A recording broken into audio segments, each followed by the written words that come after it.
Hi అండి, అందరికీ నమస్తే. Welcome back to our channel జ్యోతిష్ వంటశాల. ఈ రోజటి వీడియోలో గోంగూర రైస్ చేస్తున్నాను. ఈ గోంగూరని ఎక్కువగా విలేజ్లలో పుంటికూర అని అంటారు. పుల్ల పుల్లగా కమ్మగా ఉండే ఈ గోంగూర రైస్ని ఎలా తయారు చేయాలో చూసేద్దాం. ముందుగా అయితే ఈ గోంగూర రైస్ను చేసుకోవడానికి స్టవ్ వెలిగించుకొని ఒక ఫ్రై ప్యాన్ పెట్టుకోవాలి. ఫ్రై ప్యాన్ హీట్ అయ్యాక దీంట్లోకి 2 టీ స్పూన్ శనగపప్పును వేసుకొని దూరగా వేయించుకోవాలి. ఇలా శనగపప్పు వేగుతున్న దాంట్లోకే 1 టీ స్పూన్ ధనియాలను కూడా వేసుకొని వేయించుకోవాలి. ఇలా శనగపప్పు ధనియాలు వేగుతూ ఉండగానే దీంట్లోకి 1 టీ స్పూన్ నువ్వులను కూడా వేసుకొని వేయించుకోవాలి. ఇలా నువ్వులను కూడా వేసుకున్నాక ఈ ఫ్రై ప్యాన్ వేడికే ఈ నువ్వులు చిటపటమని వేగిపోతాయి. ఈ శనగపప్పు ధనియాలు నువ్వుల పొడిని ఈ గోంగూర రైస్లో కలపడం వలన ఈ రైస్కి మంచి రుచి వస్తుంది.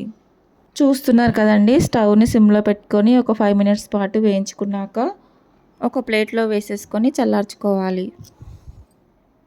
నెక్స్ట్ ఇదే ప్యాన్ స్టవ్ పైన పెట్టుకొని మంచినీళ్ళతో కడిగి పెట్టుకున్న 4 కట్టల గోంగూరని ఆయిల్ వేయకుండానే ఈ ప్యాన్లో వేసుకొని గోంగూరలో ఉన్న వాటర్ అంతా ఎగిరిపోయే వరకు, పచ్చిదనం లేకుండా దగ్గర పడే వరకు ఫ్రై అవ్వనివ్వాలి.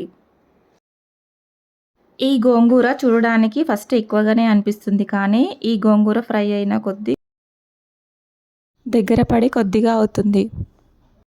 ఇలా గోంగూర మొత్తం ప్యాన్లో వేసుకున్నాక స్టవ్ని సిమ్లో పెట్టుకొని గరిటెతో కలుపుతూ ఫ్రై చేసుకోవాలి, లేదంటే అడుగంటుతుంది.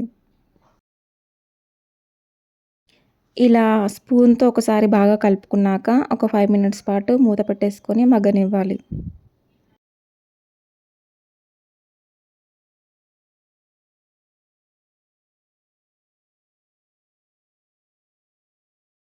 చూస్తున్నారు కదండి, గోంగూర ఆల్మోస్ట్ దగ్గర పడి ఉడికిపోయింది. ఇప్పుడు ఇలా స్పూన్తో రుద్దుకుంటూ కలుపుకుంటే గోంగూర మొత్తం స్మాష్ అయిపోతుంది. మనకు కావాలంటే ఇలా అయినా దీన్ని పోపు వేసుకొని గోంగూర రైస్ చేసుకోవచ్చు. లేదంటే ఇంకా కొంచెం గోంగూర ఆకులు కనపడకుండా ఉండాలంటే దీన్ని మిక్సీలో వేసి పేస్ట్ లాగా చేసి కూడా గోంగూర రైస్ చేసుకోవచ్చు. గోంగూర ఇలా ఉడికి దగ్గర పడ్డాక స్టవ్ ఆపేసి దీన్ని చల్లార్చుకోవాలి. నెక్స్ట్ వేరొక కడాయి స్టవ్ పైన పెట్టుకొని 1 టేబుల్ స్పూన్ ఆయిల్ వేసుకోవాలి. ఈ ఆయిల్ వేడయ్యాక 1/2 టీ స్పూన్ ఆవాలు, జీలకర్ర, అలాగే 2 లవంగాలు, 1 ఇలాచి, 1/2 ఇంచు చెక్క, 2 బిర్యానీ ఆకులు కూడా వేసుకొని ఫ్రై చేసుకోవాలి.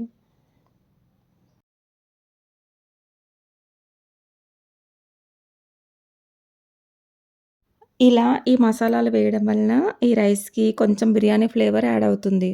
ఇలా వేసుకున్న మసాలా కొంచెం ఫ్రై అయ్యాక దీంట్లోకి 2 పచ్చిమిరపకాయలను ఇలా నిలువుగా కట్ చేసి వేసుకుంటున్నాను. పచ్చిమిరపకాయలు కూడా కొద్దిగా వేగాక 2 పెద్ద సైజు ఉల్లిపాయలు కూడా ఇలా సన్నగా కట్ చేసి వేసుకుంటున్నాను. ఈ ఉల్లిపాయలు లైట్ సాఫ్ట్ అయ్యే వరకు ఫ్రై చేసుకుంటే సరిపోతుంది. ఈ గోంగూర రైస్లోకి ఉల్లిపాయ కాంబినేషన్ చాలా బాగుంటుంది. ఈ ఆనియన్స్ని మరీ ఎక్కువగా ఫ్రై చేసుకోకుండా ఇలా లైట్ సాఫ్ట్గా ఫ్రై చేసుకోవాలి. ఆనియన్స్ ఇలా వేగుతూ ఉండగానే ఇందులోనే 2 రెమ్మల కరివేపాకును వేసుకోవాలి. అలాగే 1 టీ స్పూన్ అల్లం వెల్లుల్లి పేస్ట్, 1/2 టీ స్పూన్ పసుపును కూడా వేసుకొని అల్లం వెల్లుల్లి పేస్ట్, పసుపు 2 బాగా ఫ్రై చేసుకోవాలి. ఇలా ఫ్రై చేసుకున్న ఈ ఆనియన్స్లోకి మనం ముందుగా ఉడికించి పక్కన పెట్టుకున్న గోంగూరని కూడా ఇలా సన్నగా గ్రైండ్ చేసి ఈ పోపులోకి వేసి బాగా కలుపుకోవాలి. చూసారు కదండి, 4 కట్టల గోంగూర ఎంత అయిందో. ఈ గోంగూర రైస్ని నేను ఒక 3 మనుషులకు కరెక్ట్గా సరిపోయేలా చేస్తున్నాను.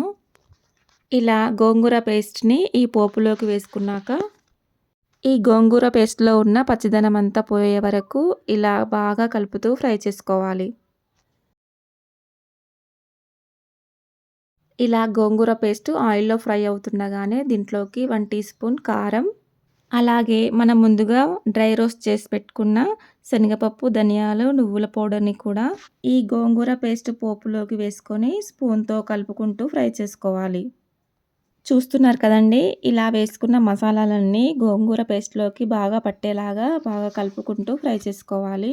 ఈ గోంగూర పేస్ట్ బాగా వేగి ఇందులోంచి ఆయిల్ బయటికి రిలీజ్ అయ్యే వరకు బాగా ఫ్రై చేసుకోవాలి. ఒక 5 మినిట్స్ పాటు ఈ గోంగూర పేస్ట్ని ఇలా ఫ్రై చేసుకున్నాక మనం ముందుగా ఉడికించి పక్కన పెట్టుకున్న రైస్ని ఈ గోంగూర పేస్ట్ మసాలాలోకి వేసుకొని ఈ రైస్‌కి పట్టే విధంగా మంచిగా కలుపుకోవాలి. ఈ రైసు వేడి వేడి రైస్ అయినా పర్లేదు, చద్దన్నమైనా పర్లేదు.